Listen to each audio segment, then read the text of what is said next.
Hello, কি অবস্থা সবার? আজকে একটা গরুর মাংসের ডিফারেন্ট রেসিপি বানাবো। যার জন্য গরুর মাংসকে ধুয়ে আদা, রসুন, জিরা বাটা দিয়ে দিব।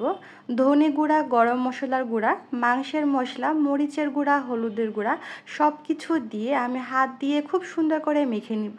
তারপর সবশেষে আমি লবণটা দিয়ে দিব। এখন একটা প্যানের ভিতর আমি তেল দিয়ে পেঁয়াজটা বেরেস্তার মতো করে নেব।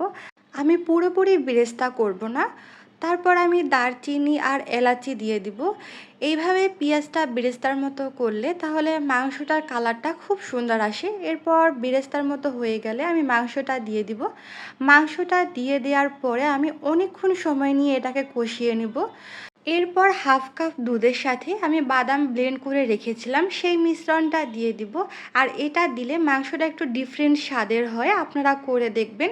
সবসময় মাংসের থেকে একটু অন্যরকম মনে হয়। এরপর আমি পানি দিয়ে রান্না করে নিব। আমি একটু আলুও দিয়েছিলাম কারণ আমার মাংসের ভিতর আলুটা খুব পছন্দ।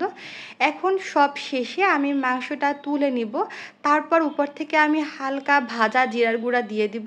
এই তো আমার মাংস রান্নাটা কমপ্লিট। আপনারাও ট্রাই করে দেখবেন। ওকে, আল্লাহ হাফেজ।